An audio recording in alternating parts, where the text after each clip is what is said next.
Hello guys, welcome to episode 7 of the Life Challenge, and we will be playing Ratchet and Clank. When I die, I lose a life, but after a mission, I gain a life.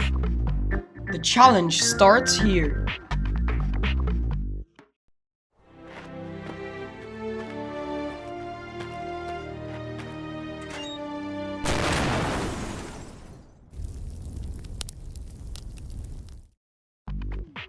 So we start with 8 lives thanks to reaching over 20 subscribers.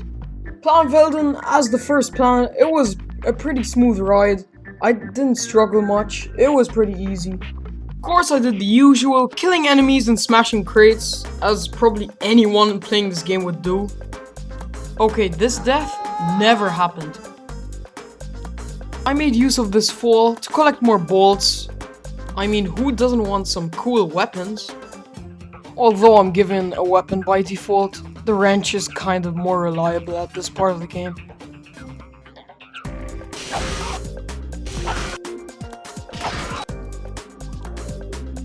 At the end of the intro level, I finally found Clank, and this is where the adventure truly begins. So that's where I've been stuck this whole time. There's no time for messing around anymore, because now we are in the first actual level, Novalis. Combat is starting to become more of a focus in this level, but due to the simple combat system of the first game, it ain't that hard and pretty doable. I tried not to forget breaking crates because I wanted to save up for a new flamethrower. I guess it was now time to give the bomb glove a proper test.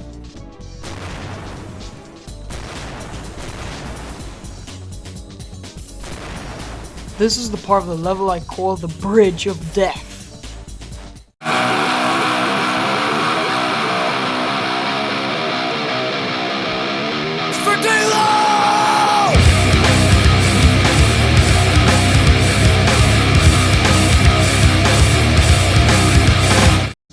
That was not that tough, but let's continue focusing on what's important. In this part of the level I need to save a random dude in the spaceship.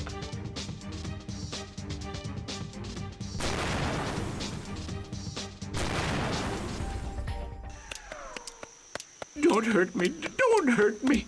Oh, what are you? Mercenaries? Torturers? Let's see what he's got. Nice, we got a new spaceship. I gained a life!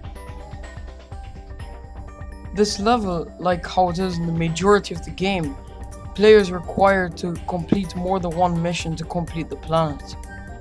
Let's enter this random ass cave. This part definitely is more focused on platforming, but there are still the occasions of enemies and boxes. The first few times I ever played this game, I remember struggling so much on this cave. I guess I spoke too soon.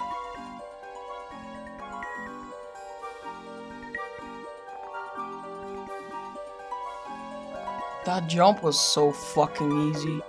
I did some more smashing. And I also did my first swim. There is something really satisfying being up here. Oh yeah, in this game there are paywalls.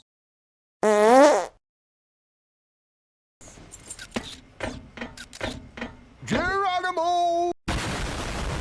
Did he just slide down a sewer pipe? 10 fucking lives! After beating this level, I finally got the flamethrower. After that, I checked out this amazing fucking ship. Don't ask me why, but I decided to go to Caravan. As I entered, I already enjoyed the fucking visuals, they looked so good, I really wanted to explore more. I decided to go left because there's fucking Captain Quark. Maybe I get a bit more boxes. And maybe a few extra more.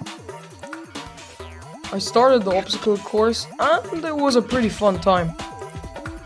And of course, I did have a close call in one part. If you ask me, this level has one of the best wall jumping sections of the whole Ratchet and Clank franchise. I found it really satisfying to zipline in this huge, beautiful city.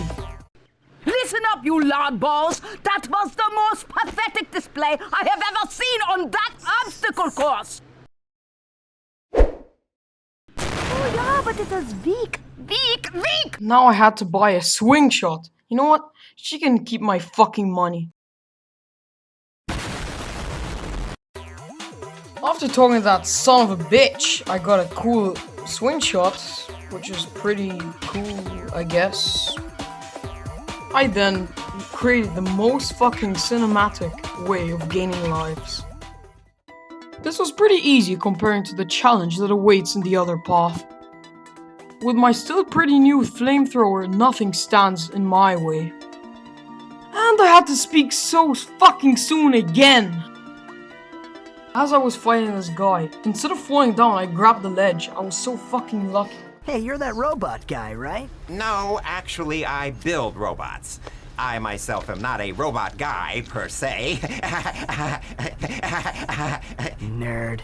I like him. Your logic is commendable. However, I haven't seen Captain Quark since we shot that commercial. How does a helipack upgrade sound? Upgrade? Now I have to pay another 1,000 bolts for fucking Rayman hair. Now Clank became useful and he can fucking glide.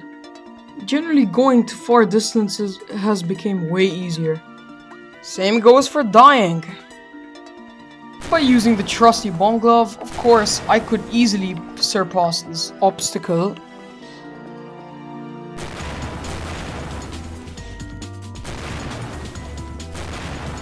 I still don't understand how I failed at that. In this attempt, I managed to make the jump really easily. I gave him the torture he deserves.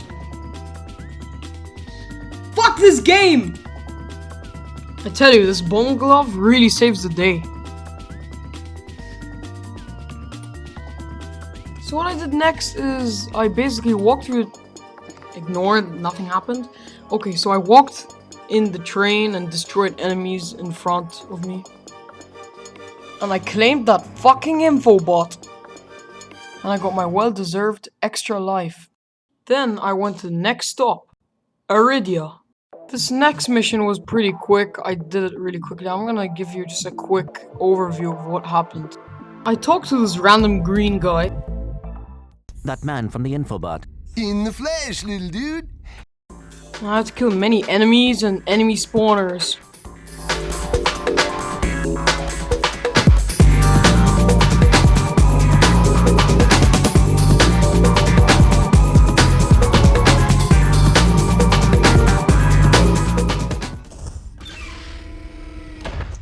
Here, man. Catch. A brand new Z3000! You can't even buy these! So, Z3000? I don't see any. Myth confirmed. I gained a life! And I got a new toy! I continued traveling in the outpost, killing any enemy in my fucking way. After a lot of exterminating, I went to a lift that led me into some weird ass building that feels like it doesn't belong there. I exploded more robots while walking this weird ass bridge. Check out this combo I accidentally done. I went down the lift until I was in the bottom. I did the usual, destroying crates and killing enemies. I made use of the high jumps to climb up these parts, and I of course did it even more times, and destroyed some crates. And then I was like basically already back up, pretty much done with the mission. No signal whatsoever. This downtime is killing me.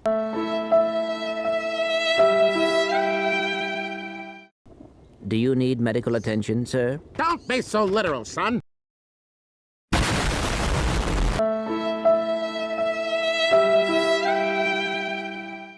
This mission did absolutely nothing, but I got some new lives. Guys, I hope you enjoyed. This took a lot of work. And I guess it would be nice if you give a like and subscribe. And that's pretty much it.